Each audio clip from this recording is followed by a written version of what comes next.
अरे गंद्रू भाई, क्या हो गया? अरे झुमकी आए नहीं आज? नमस्कार नमस्कार। आप आए नहीं, आज कार्यक्रम था। अरे कहा बोले झुमकी बहन, 2 दिन से बड़ी तबीयत खराब है। लीजिए, आज आप तो- भी पड़ गए ना। आज तो थोड़ा तबीयत ठीक हुआ है, सब मौसम का मार है। खान पान में तो आप समझिए रहे हैं। जरूर इधर उधर का पानी वानी पी लिए होंगे आप। चलिए अब तो बात छोड़िए, अब हमारे कार्यक्रम का समय हो गया है, तो हम अपने वही किसान तो। भाइयों का भी अपने कार्यक्रम में स्वागत कर लें। किसान भाइयों, आप सबों को गंद्रू भाई की तरफ से नमस्कार। देखिए, आपके लिए गंद्रू भाई अभी भी हाजिर हैं, जबकि तबीयत खराब है इनकी। तो चलिए आपको लिए चलते हैं कृषि समाचार की ओर। नमस्कार, कृषि समाचार में आपका स्वागत है। आपके साथ मैं हूं पूजा। आइए देखते हैं आज कृषि समाचार में क्या है खास। राज्य के 1400 पशुपालकों के बीच होगा सुकर वितरण। चारा उत्पादन पर 1 दिवसीय कार्यशाला का आयोजन। आज हम मिलेंगे सफल किसान तुलाराम महतो से।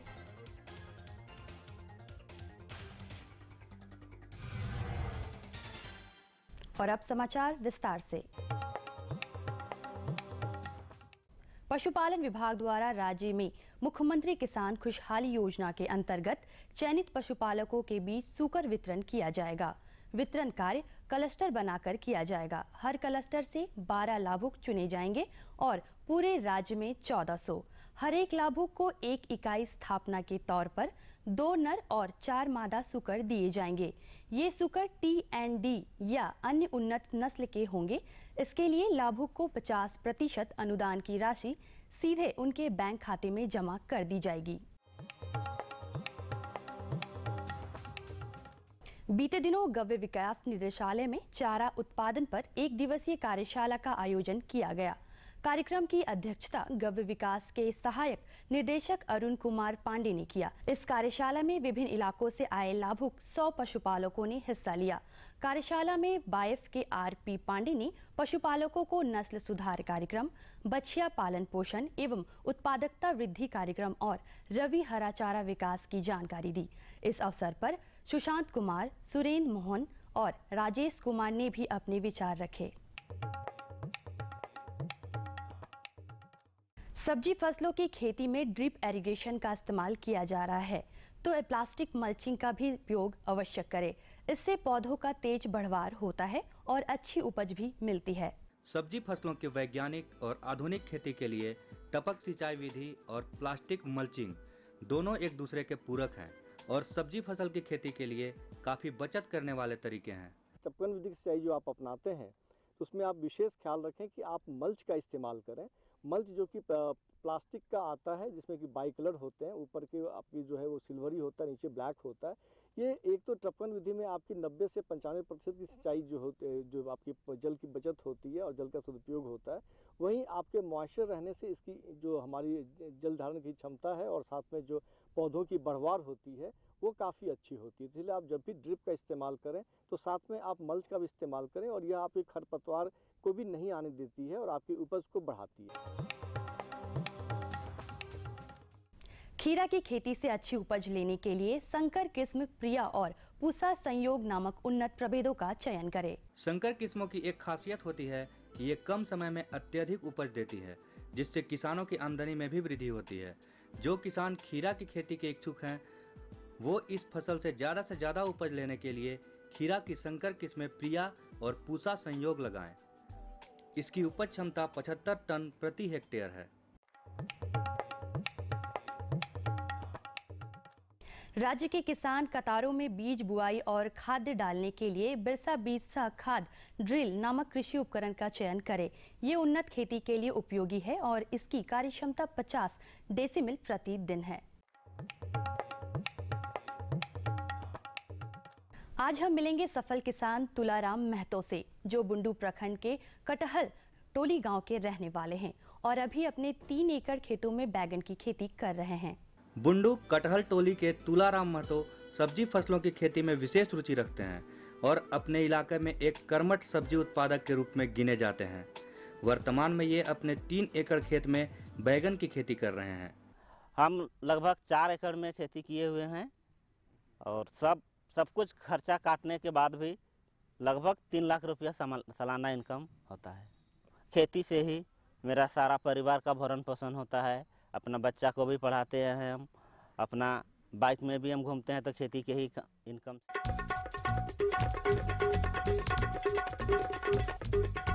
और अब एक नज़र राज्य के 5 प्रमुख शहरों के मौसम के मिजाज पर। आज राज्य के 5 प्रमुख नगरों के अधिकतम और न्यूनतम तापमान कुछ इस प्रकार दर्ज किए गए। रांची का अधिकतम तापमान 31 डिग्री सेल्सियस और न्यूनतम 23 डिग्री सेल्सियस। जमशेदपुर का अधिकतम तापमान 34 डिग्री सेल्सियस और न्यूनतम 26 डिग्री सेल्सियस। मेदिनीनगर का अधिकतम तापमान 33 डिग्री सेल्सियस और न्यूनतम 25 डिग्री सेल्सियस। देवघर का अधिकतम तापमान 32 डिग्री सेल्सियस और न्यूनतम 25 डिग्री सेल्सियस। वहीं धनबाद का अधिकतम तापमान 34 डिग्री सेल्सियस और न्यूनतम 25 डिग्री।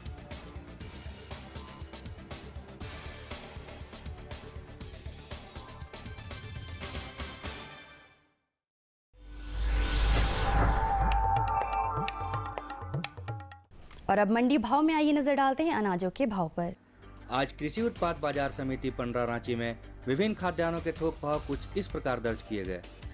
चावल मोटा 1850 रुपए से 2050 रुपए, चावल मध्यम 2100 रुपए से 2500 रुपए, चावल उत्तम 2700 रुपए से 5000 रुपए, गेहूं 1400 रुपए से 2150 रुपए, चना 3600 रुपए से 4200 रुपए, दाल अरहर 5600 रुपए से 6500 रुपए, दाल मसूर 4450 रुपए से 5050 रुपए, दाल चना 4550 रुपए से 5150 रुपए, सरसों तेल 8500 रुपए से 9600 रुपए, चीनी 3300 रुपए से 3400 रुपए, आलू 700 रुपए से 850 रुपए और प्याज 3600 रुपए से 4200 रुपए प्रति क्विंटल रहा।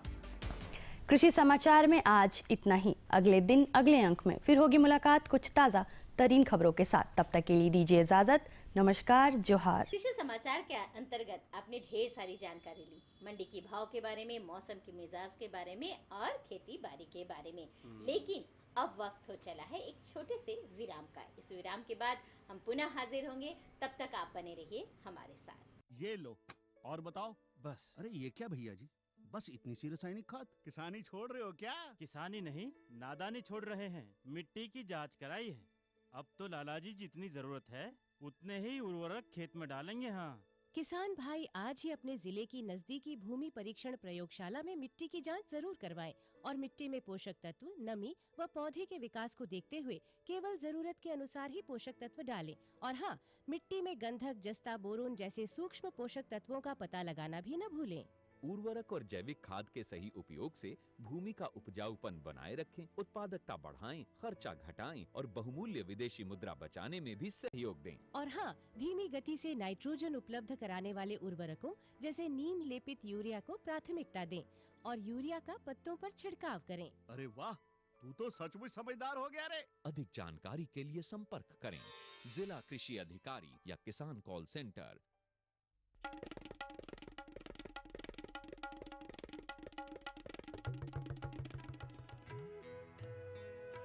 अम्मा जी, मैं चली स्कूल पढ़ने। स्कूल? पर शादी के वक्त तो तूने कहा था कि तू पढ़ी लिखी है। अरे अम्मा जी, फार्म स्कूल जा रही हूँ खेती की नई नई बातें सीखने। आप भी चलो ना। फार्म स्कूल, जहाँ खेतों में पैदावार बढ़ाने की हर बात किसानों को सिखाई जाती है, जैसे मिट्टी के हिसाब से सही खाद, बढ़िया बीज और जरूरत के मुताबिक कीटनाशक, ताकि कम लागत में अधिक मुनाफा। किसान भाइयों, विराम के बाद एक बार फिर से आपका स्वागत है। और झुमकी बहन कह रही थी आपकी आप कार्यक्रम में हम किसान भाइयों से रूबरू हो गए हमारी तबीयत खराब होने के बाद। तो हम तो यही कहते हैं कि हम किसान भाइयों को जब देखते हैं और किसान भाई जब हमारे साथ जुड़ते हैं तो ऐसे ही तबीयत हरी भरी हो जाती है।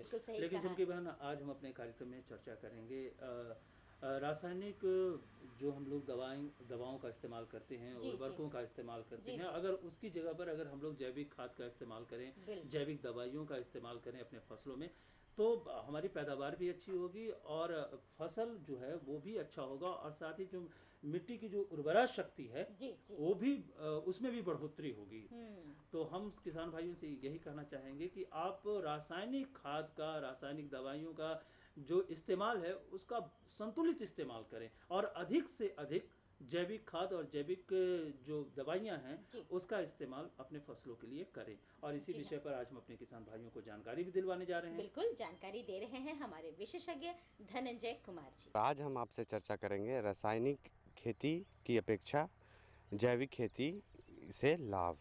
तो इसकी अधिक जानकारी के लिए हमारे साथ हैं धनंजय सर। तो हमारे किसान भाइयों को आप बताइए कि रासायनिक खेती क्या होती है। किसान भाइयों, जो भी जैसे कि आप जो रासायनिक खाद डालते हैं या रासायनिक दवा डालते हैं तो वह जो है रासायनिक खेती हुआ। और जब हम जैविक खेती का जब करते हैं कि जैसे गोबर की खाद डालते हैं, केचुआ खाद डालते हैं, नीम की खल्ली डालते हैं या हरी खाद बनाते हैं, तो ये सब जो है जैविक खाद हुआ। तो इसको जो है अगर हम खाली रासायनिक डाल रहे हैं और खाली केचुआ खाद या गोबर खाद डाल रहे हैं तो दोनों जो है अलग अलग हो जाता है। लेकिन अगर दोनों एक साथ कर रहे हैं तो फिर वो रासायनिक मतलब वर्गीकरण में रासायनिक में ही आ जाता है। तो क्या उस रासायनिक खेती से हमारे किसान भाइयों या पर्यावरण में कोई हानि हो सकती है? किसान भाइयों, आज जो मतलब इतना ज़्यादा हम लोग अंधाधुंध जो है रासायनिक खाद का या रासायनिक दवा का प्रयोग किए हैं तो हमारा ज़मीन तो ख़राब हो रहा ही है, मिट्टी का उर्वरा शक्ति तो ख़राब हो रहा ही है, साथ ही साथ जो है वातावरण में भी उसका बहुत बड़ा प्रभाव पड़ रहा है।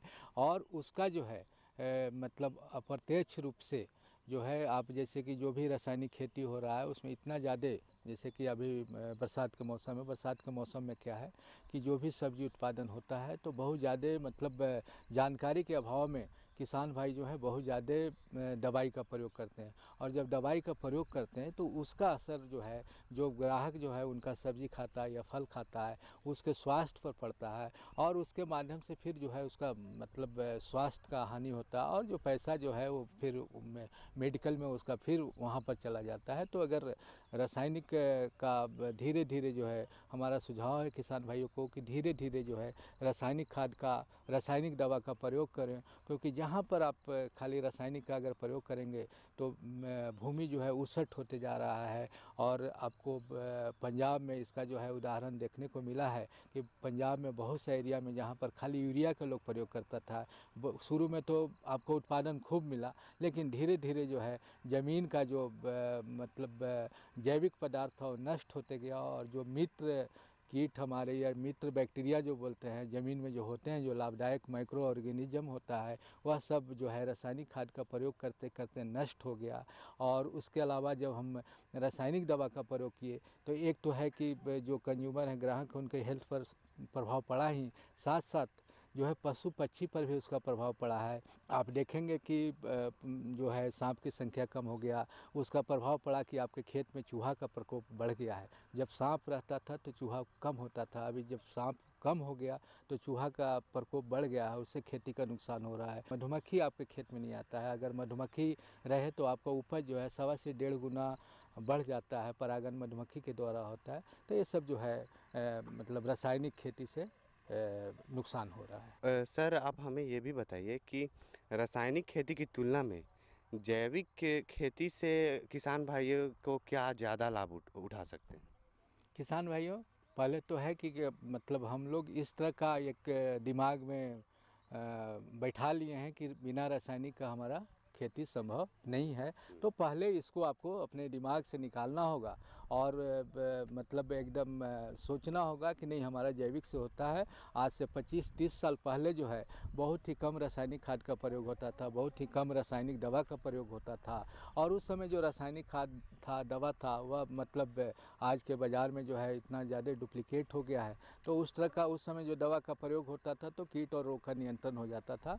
लेकिन आज बाज़ार में इतना ज़्यादा महंगा दवा आया हुआ है, आप प्रयोग करेंगे तब पर भी आपका नुकसान मतलब कीट और उसका नियंत्रण नहीं हो रहा है। तो पहले एक आपको विश्वास जमाना होगा कि जैविक खेती से भी हमारा मतलब जैविक माध्यम से भी हम खेती करके उत्पादन प्राप्त कर सकते। रही बात की उत्पादन पर, तो आपको जिस खेत में रासायनिक खाद का प्रयोग किए हैं तो वहाँ पर जो है धीरे धीरे जो है आप जैविक की मात्रा बढ़ाते जाएं, रासायनिक को कम करते जाएं। आप एक बाय एक उसको बंद नहीं करें, धीरे धीरे कम करते जाएं और 2 साल 3 साल के बाद जो है रासायनिक को जो है पूर्ण रूप से जो है उसको रोक दें और आप जैविक खाद, जैविक कीटनाशक, जैविक रोगनाशक और यहाँ तक कि आप अपने घर में खुद जो है, क्योंकि रासायनिक मतलब तरीके खेती में जो है आपका उत्पादन लागत बहुत ज़्यादा आ रहा है और अगर आप जैविक करेंगे तो धीरे धीरे अगर आप अपने घरेलू नुस्खे का प्रयोग करेंगे, जैसे कि गौमूत्र, देसी गाय का गोबर, गौमूत्र से अगर आप दवा बनाएंगे, नीम पत्ता से दवा बनाएंगे तो आपको लाभ ज़्यादा होगा और उसमें लागत कम होगा। और डॉक्टर साहब, भविष्य में क्या हो सकता है अगर इसी तरह रासायनिक का खेती होती रहे तो भविष्य में क्या प्रभाव हो सकता है? किसान भाइयों को ज़रा इसकी जानकारी दीजिए।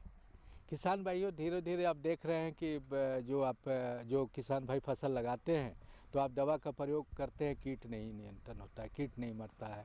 आप दवा का प्रयोग करते हैं, रोग का नियंत्रण नहीं होता, क्योंकि इतना ज़्यादा दवा का प्रयोग हो गया कि जो कीट या जो रोग दवा से बच गया वह रेसिस्टेंट हो गया, अब आपको उस दवा से वह नहीं मर रहा है। तो इसके लिए जो है अगर इसी तरह से अंधाधुंध, मतलब रासायनिक जब शुरुआत हुआ था तो उसमें क्या था ना कि एक हम लोग को अनुसंधान में जो है समन्वित IPM बोलते हैं, इंटीग्रेटेड पेस्ट मैनेजमेंट बोलते हैं, कि रासायनिक का सबसे अंतिम में आता है। पहले जो है हमारा खेत का सफाई हो, खेत का जुताई हो, उसके बाद सही बीज लगावे, सही समय सही दूरी पर लगावे, खरपतवार का सफाई करें, उसके बाद जो है जैविक कीटनाशक या जैविक खाद का प्रयोग करें।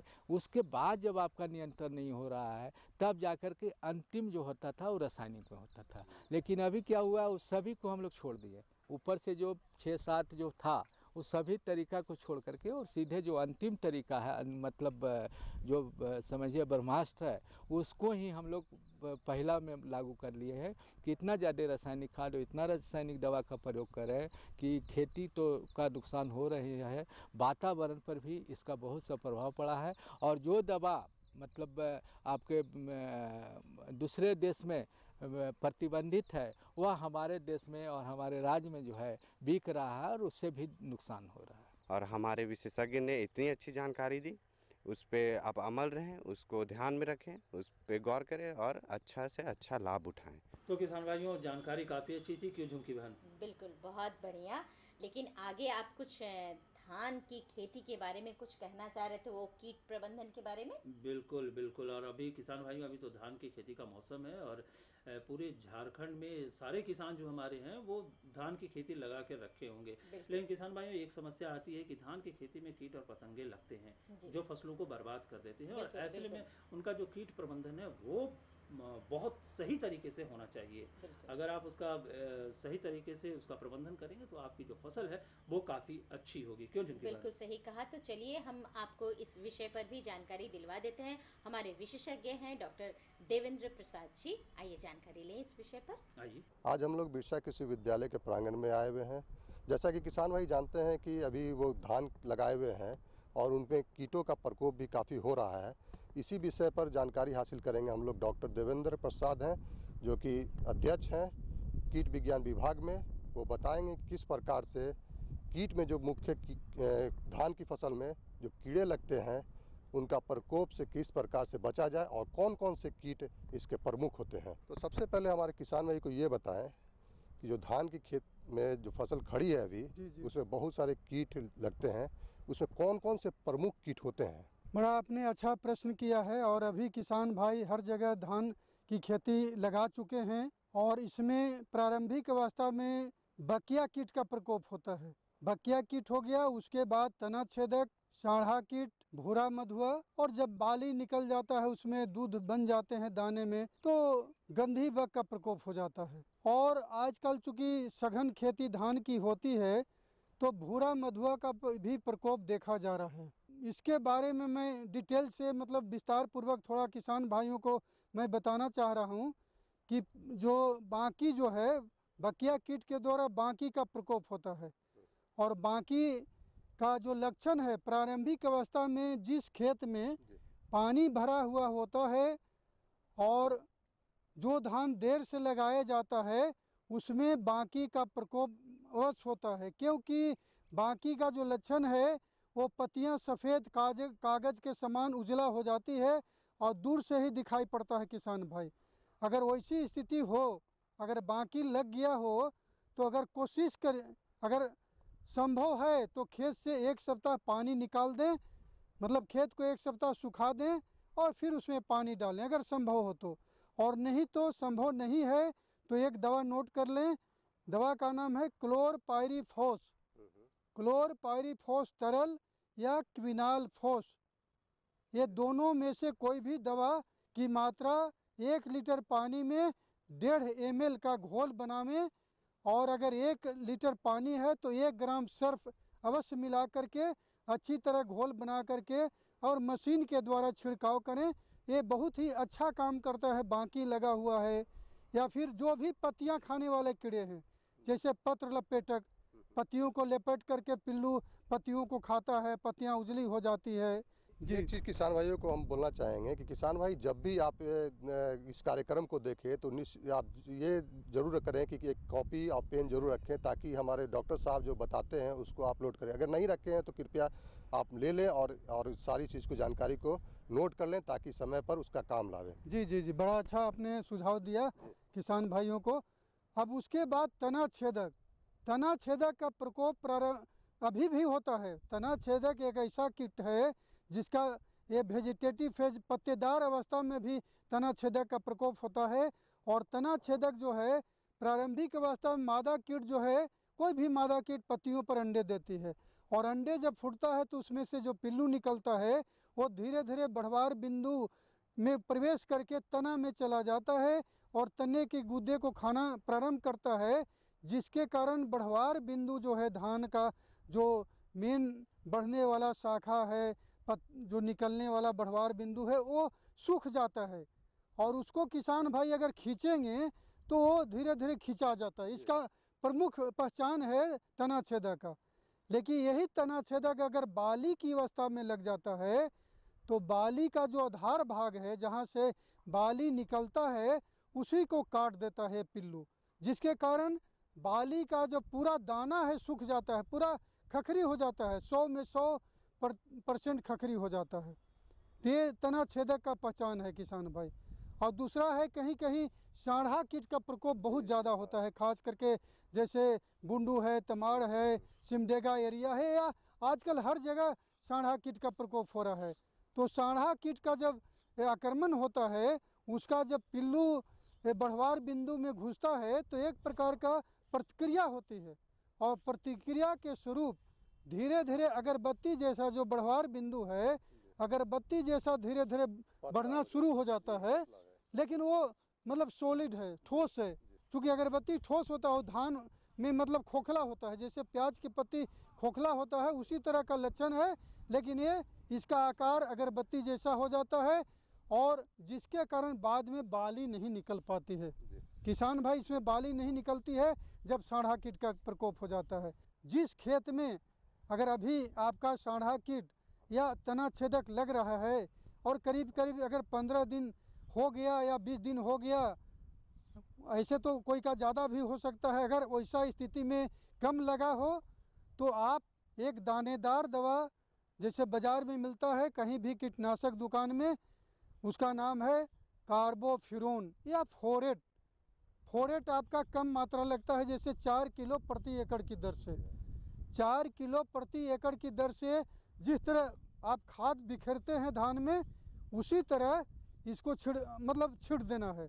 लेकिन किसान भाई एक चीज़ इसमें ध्यान देना है, दानेदार दवा जो है उसको बिखरने के पहले धान में 5 सेंटीमीटर से ज़्यादा पानी नहीं होना चाहिए। अगर ज़्यादा पानी है तो उसको निकाल दें खेत से, और अगर बाहर से पानी आता है तो मेड़ को बंद कर दें और खाद जैसा उसको छींट दें। तो ये कम से कम आपका धान में जो भी कीड़ा लगता है, तना छेदक लगता हो, सांढ़ा कीट लगता हो, या कोई भी रस चूसने वाला कीड़ा है, उसको कम से कम 35 दिन तक सुरक्षा प्रदान करती है। और उसके बाद अगर तना छेदक का आक्रमण होता है किसान भाई, तो एक दूसरी दवा है, दवा का नाम है मोनोक्रोटोफॉस। मोनोक्रोटोफॉस 1 लीटर पानी में आप 1.5 मिलीलीटर का घोल बनावें और 1 ग्राम सर्फ मिला करके अच्छी तरह मिला करके मशीन के द्वारा छिड़काव करेंगे तो तना छेदक और भी रस चूसने वाला कीड़ा है उसको रोकथाम हो सकता है। एक भूरा मधुआ का प्रकोप जो होता है, जिसके कारण खेत में गोलाकार स्थिति में धान का बढ़ना रुक जाता है, पत्तियां पीला हो जाता है, लाल रंग का हो जाता है, बढ़ना बंद हो जाता है, वैसी स्थिति में इसका प्रकोप भूरा मधुआ के कारण होता है। उसके लिए सबसे अच्छी दवा है इमिडाक्लोप्रिड। इमिडाक्लोप्रिड ये आप 10 लीटर पानी में 5 से 6 मिलीलीटर का घोल बनावें, और ये चूँकि भूरा मधुआ पानी के सतह के जस्ट ऊपर पौधे के तना पर लगता है, वहाँ टारगेट करके नोजल को वहाँ करके छिड़काव करेंगे तो भूरा मधुआ का प्रकोप को आसानी से कम हो जाएगा। हाँ, एकदम आसानी से नियंत्रण कर सकते हैं किसान भाई। जैविक विधि द्वारा भी इसका निदान हाँ, किया बड़ा जा आपने सकता है। अच्छा सवाल किया। और किसान भाई को मैं बता देना चाहता हूँ कि मेरा जो प्रयोगशाला है बिरसा कृषि विश्वविद्यालय में, कीट विज्ञान का प्रयोगशाला में हम लोग परजीवी का पालन करते हैं, उसको पोषण करते हैं, जिसका नाम है ट्राइकोग्रामा जापोनिकम। इसको अगर हम खेत में लगाते हैं तो तना छेदक और पत्र लपेटक जो भी कीड़ा लगता है, तना छेदक और पत्र लपेटक को उसको आसानी से नियंत्रण कर देता है किसान भाई। अगर उसको आपको लेना है ट्राइकोकार्ड को, तो हमारा कीट विज्ञान विभाग से आप संपर्क करें बिरसा कृषि विश्वविद्यालय को। हम लोग एक कार्ड 35 रुपये में देते हैं, और एक बार में आपको 8 कार्ड लगाना पड़ता है, और कार्ड का दाम 35 रुपये मात्र सिर्फ है। तो इसके लिए आप हम लोग से संपर्क कर सकते हैं जी। तो डॉक्टर साहब ने अच्छी अच्छी जानकारियाँ दी और हमारे किसान भाई इनके बताए हुए तरीके से अगर धान की खेती करते हैं तो निश्चित रूप से वो लाभान्वित होंगे। तो इसी के साथ हमें और डॉक्टर साहब की तरफ से सभी किसान भाइयों को जोहार, नमस्कार। और डॉक्टर साहब आपको बहुत बहुत धन्यवाद। वाह भाई, काफ़ी अच्छी जानकारी हमारे किसान भाइयों को मिली, और भी बहुत सारी जानकारी है हमारे किसान भाइयों को देना है, और वो जानकारी हमको IMD पुणे ले जाते हैं, बिल्कुल। है ना? तो चलिए किसान भाइयों, छोटी मोटी जानकारी है लेकिन बहुत ही महत्वपूर्ण जानकारी है। भारतीय मौसम विभाग पुणे से प्राप्त आज का मौसम पूर्वानुमान इस प्रकार है। आकाश में बादल रहेंगे, साथ ही कई इलाकों में करीब 5 मिलीलीटर बारिश भी हो सकती है। आज का अधिकतम तापमान 30 डिग्री सेल्सियस और न्यूनतम तापमान 23 डिग्री सेल्सियस रहने की संभावना है। अब मौसम पूर्वानुमान पर आधारित कृषि सलाह। ऊपरी जमीन में जून में बोई गई धान अभी पुष्पावस्था में है। इस समय गंधी बग कीट के रोकथाम के लिए क्लोरपारीफास, क्विनाल्फास या मिथाइल पार्थियान पाउडर 10 किलो प्रति एकड़ की दर से साफ मौसम में छिड़काव करें। तोरिया फसल की बीज बुआई में कतारों के बीच 30 सेंटीमीटर और पौधों के बीच 10 सेंटीमीटर की दूरी रखें। सरगुजा फसल लगाने के लिए प्रति एकड़ 3 किलो बीज का उपयोग करें। बस अब हुआ खत्म हमारी जानकारी की बारी, लेकिन कागज और कलम उठाइए और फटाफट हमारा पता नोट कीजिए। चलिए हमारा पता नोट कीजिए। हमारा पता है कार्यक्रम कृषि दर्शन, कृषि प्रकोष्ठ, द्वारा केंद्र निदेशक, दूरदर्शन केंद्र, रातुर, रांची, पिन संख्या 834-001। तो हमें रहेगा आपके खतों का बेसब्री से इंतजार। तो किसान भाइयों, इसी के साथ हम सबों को दीजिए अनुमति। नमस्कार।